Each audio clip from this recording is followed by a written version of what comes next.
Welcome back to the deep dive. I want you to do me a favor. Oh, here we go. No, really. Imagine for just a second that it is late at night. Okay, setting the mood. Yeah, the rest of the house is completely asleep.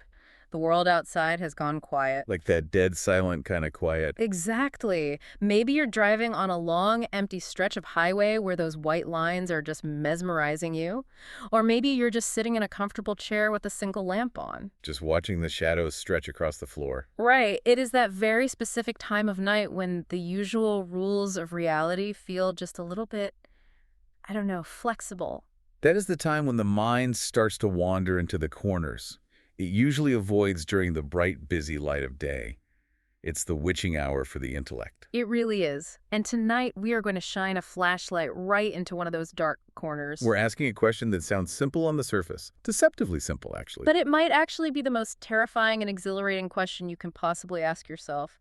And that is, who are you really? It's the fundamental question, isn't it? I mean, everything else stems from that. And I don't mean your name, or your job title, or your browser history. I mean, are you even the same person you were 5 minutes ago? Okay. Or are you something else entirely, something vast and shifting and strange? It's a question that challenges the very foundation of how we experience life. Because we assume continuity. We absolutely do. We assume I am me, and I was me yesterday, and I will be me tomorrow. But the material we are covering today suggests that this assumption might be the biggest illusion of all. It suggests that identity is not a solid block of marble. It's something much more fluid. Which brings us to our sources for this deep dive. Yes, we are diving back into the archives. Specifically, we are looking at session 273 of the early sessions, book 6 of the Seth Material. A truly fascinating period in the transcripts. It is. This session was recorded on July 18th, 1966. And just for a little context, because, you know, the vibe of the room really matters for these things. This was a Monday night. Jane Roberts, the author and medium, and her husband, Rob, who is referred to as Joseph in the sessions, they had just come back from a vacation. They had taken a break from their psychic experiments. Yeah, they were tanned, rested, and probably a little bit disconnected from the high strangeness they usually lived with day to day. So there's this sense of returning to the work.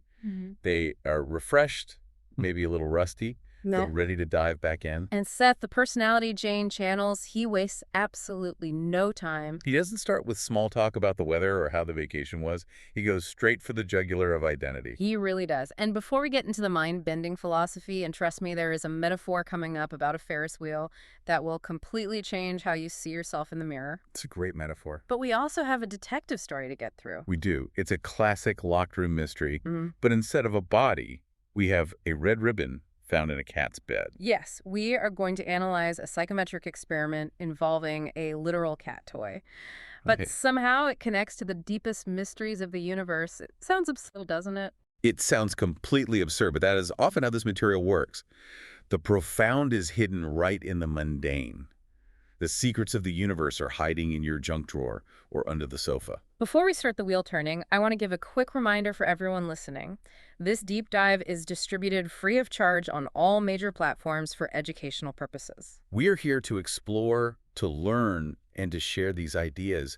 We aren't gurus, we're just two people obsessing over this text. And we owe a huge debt to the source material itself. That's the Seth Material and the publisher New Awareness Network. If what we discuss tonight sparks something in you, and I highly suspect it will, you really need to go to the source. Don't just take our word for it. Absolutely. You can find the books and a whole lot more at sethcenter.com/early sessions. Go buy the books and support the work. We are just the tour guides pointing out the landmarks. The map is over there. So shall we begin? Let's unpack this. Yeah. Seth starts the session right off the bat by challenging the idea of a static self. He says, identity is always a becoming. Now that sounds incredibly poetic, but what does that actually mean in practice? Well, think about how we usually view ourselves. We think of identity as a finished product. I am this person I was born in this year. I have these traits. I like coffee. I hate traffic. Yeah, it's like a statue carved out of stone. It's solid. It's done. Right. I am who I am. Popeye style. Exactly. But Seth says no. He argues that identity is a process, not a thing. It's a verb, not a noun. He says the self grows by growing and by constant use of its abilities. It's fluid. It is constantly constructing itself. He makes this brilliant distinction between the physically oriented ego and the inner ego. And this is where I think a lot of us get tripped up because we think the voice in our head, the one worrying about bills or what to make for dinner, we think that voice is the CEO of the company. Exactly. We mistake the spokesperson for the leader. Seth calls the physically oriented ego a convenient figurehead. Okay, I have to stop you there because I tripped over something in my notes right there. What? Figurehead. Frankly, the way he describes the physical ego, which is, you know me, the guy talking right now, it's a little insulting. It stings, doesn't it? It does. He calls the ego a convenient figurehead. That's not just a demotion that is being told you are the mascot, not the quarterback. But let's actually unpack why he uses that specific word. Right. Think about what a figurehead does on a ship. Or think about the British monarchy. They cut the ribbons, they wave at the crowds, Right. but they don't draft the legislation. They don't steer the ship. Precisely.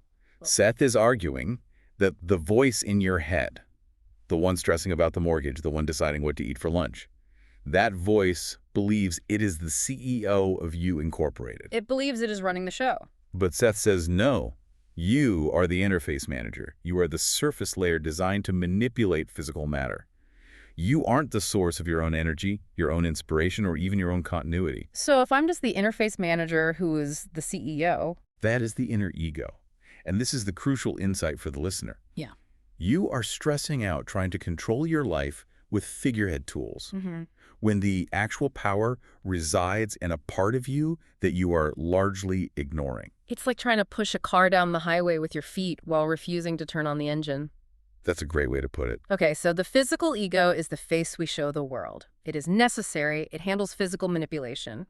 But Seth warns that it represents only an imperfect glimpse of the self at any given moment. A momentary flash. And this leads us to the core metaphor of this session, which I honestly think is one of the most vivid images in the entire Seth material. The Ferris wheel. The Ferris wheel. Oh, I love this analogy. But it's a little spooky when you really sit with it. It messed with my head when I was reading it last night. It is meant to disrupt your perception. Yeah. So let's break it down slowly. I want everyone listening to really visualize this, because if you get this metaphor, you get the whole philosophy. Okay. Imagine a giant Ferris wheel at a carnival at night. I'm picturing it. Big wheel lights spinning around. Smell of popcorn in the air. Now imagine there is a tree standing right in front of the wheel, a big solid oak tree. That tree represents physical reality. Got it.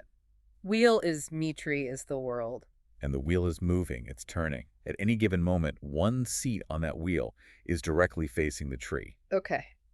The rider in that seat, the portion of the self that is looking at the tree right now, that is what we call the ego. Because it's the one dealing with the world. It's the one seeing the tree. Precisely. In that moment, because you see the tree, you become the ego. You are the part of the self that is currently interacting with physical reality. You think, I am the viewer of the tree. Right. But wheels turn. Exactly. The wheel clicks forward. Your seat moves up and away from the tree. You are now looking at the sky or the carnival grounds or the stars. So you're no longer focused on physical reality. You've entered the inner self. And a new seat has moved into position. A new seat, a new rider, a new perspective. Wait, so you're saying... Seth says, the self who faces the tree one moment is not the self that faces it the next moment. That is the part that gives me chills. We feel like a continuous line. I feel like the same person who started this sentence is the exact same person finishing it. But Seth is saying we are actually a succession of different selves, cycling through the driver's seat of the ego. That's the implication. We interpret the rapid-fire succession of perspectives as a single, solid me. The same way a movie looks like continuous motion, even though it's really just a bunch of still frames running past a light. So we are a movie. We are a series of selves. Exactly. We are the illusion of continuity created by a high-speed rotation of different selves. That breaks my brain a little bit, because I feel continuous. I don't feel like I'm swapping out with a teammate every few seconds. Why do I have memory then? If the guy facing the tree now isn't the guy who faced the tree 5 minutes ago, why do I remember 5 minutes ago? Because the wheel is connected. You aren't random strangers. You are all part of the same overall structure. You share a central database, if you want to use a computer analogy. Right. But the focus, the point of awareness that is dealing with the physical world, is constantly refreshing. And it gets deeper. Seth mentions the operator of the wheel. The guy running the carnival ride. The inner ego. Seth says the operator is never in evidence. You never see the operator sitting in the seat facing the tree. The inner ego drives the wheel with purpose. It provides the power, but it doesn't engage directly with physical reality in the way the momentary ego does. So there is a part of us, a deeper part, that is orchestrating this whole rotation. But we as the writers are totally unaware of it. We are usually unaware. We are too busy looking at the tree. We are obsessed with the bark and the leaves. We forget we are on a ride at all. And consider the other writers. The one's not facing the tree. Exactly. Seth asks us to imagine a spotlight. Okay, the spotlight effect. Imagine a spotlight is directed only at the seat facing the tree. That light is physical perception. It lights up the ego of the moment. So we see the tree, we see the seat, we see the light. But the rest of the Ferris wheel is in the dark. But, and this is critical, just because those other seats are in the dark doesn't mean they are empty. And it doesn't mean those riders are asleep. They're just not focused on the tree. They are fully conscious. They are self-aware. They just aren't focused on physical reality right then. They are focused on other realities, or just the inner workings of the self. So right now, while I'm talking to you, there are other parts of my total self that are sitting in the dark of the Ferris wheel, living their own lives. Dealing with non-physical reality, yes. Seth actually says if others watched and saw only that portion of the self that was clear in their perspective, then they would imagine that they saw the primary self also. We mistake the lit up part for the whole part. It makes you wonder what those other parts are doing. Are they doing laundry in a different dimension? Are they solving math problems? Well, Seth actually touches on that. He talks about the sleeping self. Oh, right. The idea that when we sleep, we aren't just powering down like a computer. Far from it. Seth suggests that when the dominant personality, the writer, currently facing the tree, goes to sleep, other portions of the self are awake and living independent existences. He actually says something really funny and kind of disturbing about this. He says the sleeping self considers itself the primary reality. Yes. From the perspective of the sleeping self, the waking world, the world of the tree might be the dream. It might be the foggy time. So I go to sleep, and another version of me wakes up and says, thank God that guy finally shut up and went unconscious. Now I can get some work done. Essentially, yes. It flips the script on what is real. We are so arrogant about physical reality. We think this is the absolute gold standard of existence. But Seth is telling us that we are multidimensional beings. We are operating in many systems simultaneously. It's like when you have a dream that feels so real, and then you wake up and for a second you don't know which world is the real one. Seth is saying maybe they both are. Or maybe the dream world is the operator's office. He mentions simultaneous instruction. This is a key concept in the session. What does that mean exactly? He says, you are receiving instructions you see now in physical reality, meaning we are experiencing growing here. We are learning how to be human. Oh. But he adds, you are also receiving instructions in other realities. You are not aware of these consciously. So it's like split-screen gaming, or attending two universities at the exact same time. It's simultaneous processing. Think of it like a web browser with multiple tabs open. You are only looking at one tab right now, the physical reality tab. But the other tabs are still loading, still processing data, still running videos. And Seth says we are learning to venture into physical reality. Yes, Seth draws a parallel. He says, just as we are learning to venture into non-physical reality through things like dreams or astral projection or meditation, other parts of us are learning how to project into the physical. That implies that being physical is a skill. It's not just a default setting. It's something we are actively doing, actively maintaining. It connects back to the idea of the ego being a becoming. We are constantly creating this physical interface. It takes effort. It takes knowledge.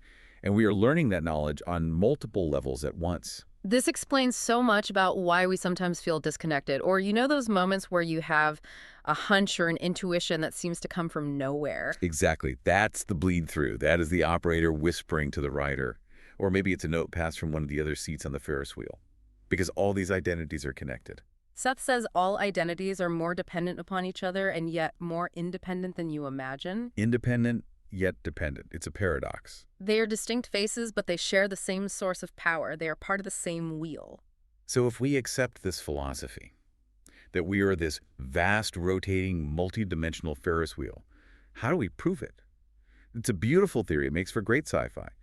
But is there any actual evidence that this inner ego actually sees things the physical ego can't? That is the perfect transition to the second half of this session, because Seth doesn't just lecture on philosophy. He demonstrates it. He puts his money where his mouth is. The envelope experiment. The 63rd envelope experiment, to be precise. Let's set the scene here. It's Monday night. The lecture part of the session is winding down. The philosophy is heavy in the air. And Jane, who is in a trance, speaking as Seth, is handed a sealed double envelope. She can't see what's inside. She holds it to her forehead. And inside that envelope is an object. And the story of this object is, well, it's delightfully domestic. It's not an ancient amulet or crystal skull. It is not. Rob Jane's husband found a red ribbon in their cat's bed. I just love that image. The profound mystic investigating the cosmos using a piece of trash found in the cat's bed. Here, hold this thing the cat was chewing on. It was taped to a piece of board. Rob didn't know where it came from. Consciously, he just found it, thought this will be a good test, and sealed it up. So the goal is for Seth to describe the object and its history, proving that the inner self has access to information that the physical self, meaning Jane and even Rob, doesn't have. Right, and remember the spotlight analogy. Jane's physical eyes, the spotlight cannot see the ribbon. But if Seth is right, the inner ego isn't limited by physical perception. The inner ego isn't in the seat facing the tree. The inner ego is the operator. The operator should be able to see the ribbon regardless of the envelope. Let's put on our detective hats. We have a sealed envelope. Inside is a red ribbon found in a cat's bed. Nobody knows where it came from, consciously. Seth Jane Roberts, in a trance, holds this envelope to her forehead. She is blind. She cannot see the ribbon. The conditions are perfect for a double-blind test. If Seth says, "I see a red ribbon," that's impressive telepathy. But that is not what happens. And this is where it gets fascinating for the skeptics. Right, he doesn't describe the object immediately. He describes the context. He starts getting impressions immediately. And this is where we have to play detective, because psychic data doesn't usually come through like a 4K video feed. It comes in symbols, feelings, and associations. Okay, let's go through the hits. What's the first thing? Seth says parallelogram, or something parallel, rather emphatically so, like roads with white markings. Parallelogram, that's geometry. Jane said later she felt a shape she couldn't quite describe.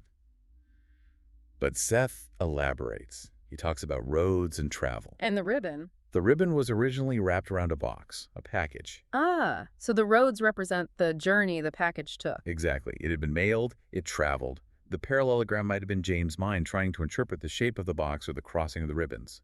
But the core concept was movement and geometry. Okay, that's a start, but it's a little vague. I could say roads about almost anything that was shipped. What else? Then Seth gets specific. He says, connection with a nurse or nursing. Now pause there. If you are Jane Roberts trying to guess what's in the envelope, nurse is a terrible guess for a cat toy. Terrible. You'd guess mouse or catnip or string. Nurse comes completely out of left field. So they open the envelope, it's a ribbon, no nurse inside. Is this a miss? On the surface, yes. But Rob and Jane start digging. They trace the ribbon. It turns out this ribbon was originally wrapped around a package sent to them weeks earlier. Okay, tracing the chain of custody. And who sent that package? A woman named Fran. And what does Fran do for a living? Don't tell me. She is a nurse at the very institution where Jane's mother was living. Wow. Okay, that is a direct hit. The physical ribbon doesn't look like a nurse, but the history of the ribbon is tied to a nurse. Precisely. The inner ego is reading the history, not just the surface. It's reading the energy signature. Seth didn't see the ribbon. Seth saw the energy of the person who handled the ribbon. That distinction is vital. It proves the Ferris wheel theory, doesn't it? The physical ego, Jane's eyes would see a ribbon. The inner ego, the operator, sees the history, the connections, the people involved. It sees the network, not just the node. And it gets better. The golden cube. Yes. This next part is where the hair on my arm stood up. Seth says he sees a small cube, perhaps gold color. Now, was there a gold cube in the envelope? No. So usually we'd mark that as a hallucination, just noise in the signal. Not quite. Huh. Later, Rob and Jane analyzed the package the ribbon came from. Inside that original box, which the ribbon had been wrapped around, there was a small golden square of sachet. Wait, so the golden square was in the box but not in the envelope? Correct. But the ribbon had been touching it? Yes. The ribbon and the gold square were neighbors. They sat next to each other in a box for a few days during shipping. Then they were separated. The ribbon goes into the envelope. The gold square goes into the trash. And yet the ribbon remembered the gold square. Or rather, the ribbon exists in a reality where space and time aren't separated like we think. Seth calls this psychometry, but that's a fancy word. Think of it like Bluetooth pairing. Bluetooth pairing. The ribbon was paired with the gold square. Even though they are now physically apart, the connection, the frequency is still active. The inner ego can pick up that signal. It implies that every object in your house, your coffee mug, your car keys, is paired with everything it has ever touched.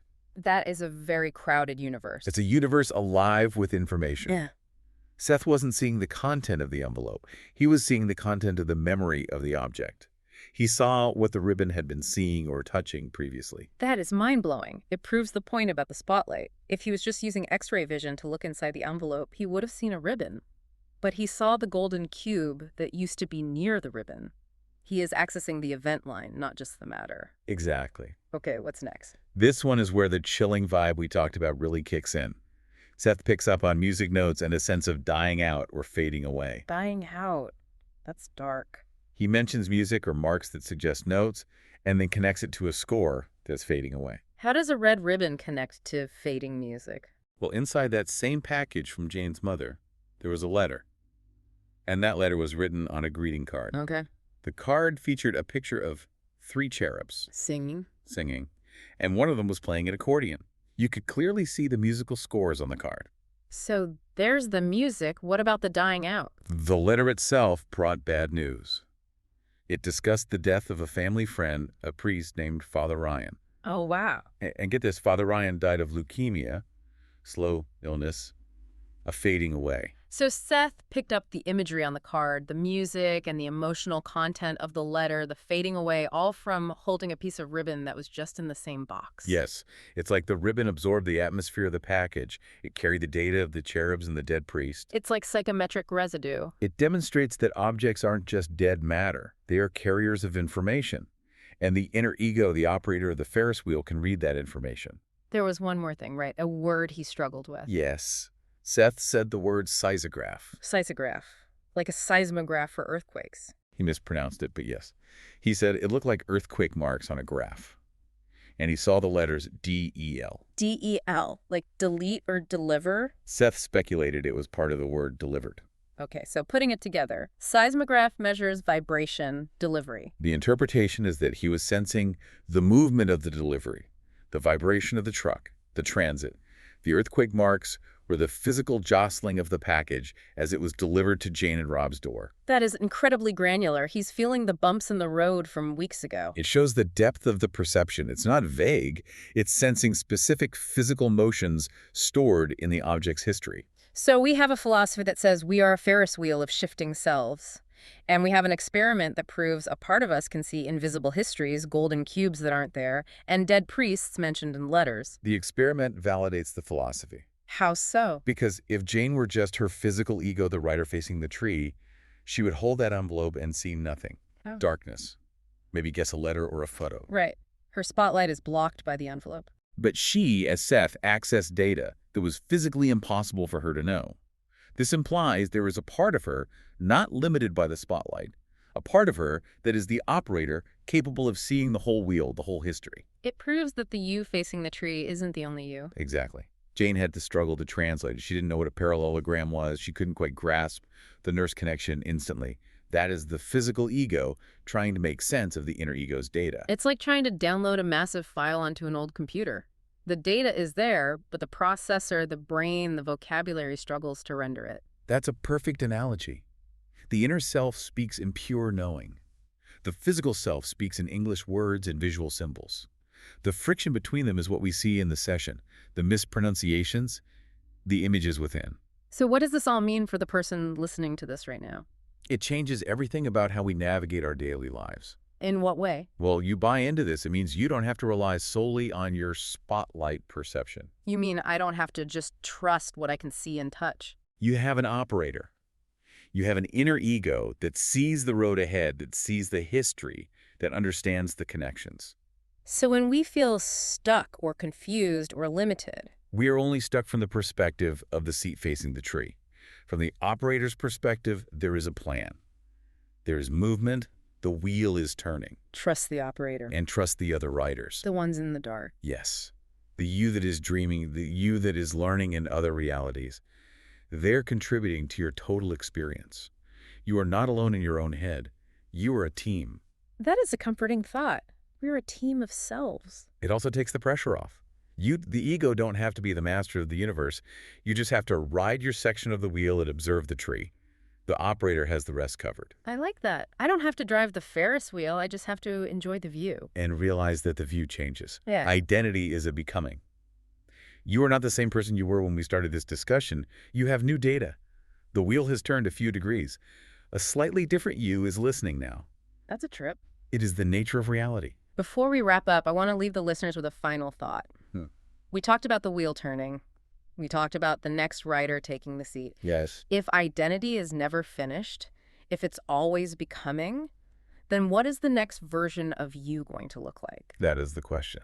We spend so much time clinging to who we were or who we are, but maybe we should be more excited about who we are about to become when that wheel clicks forward one more notch. The potential is limitless. As Seth said, there are no limitations to the self. I think that's the perfect place to leave it. Limitless potential on a spinning wheel. Indeed. We want to thank you for joining us on this deep dive. Again, this content is based on the Seth Material, specifically the Early Sessions Book 6. Huge thanks to the New Awareness Network. Do yourself a favor and visit sethcenter.com/the early sessions. These books are dense, they're challenging, but they are absolutely worth your time. Keep the wheel turning, everyone, Yeah. and don't be afraid of the dark parts of the ride. That is where the real work is happening. Good night. Good night.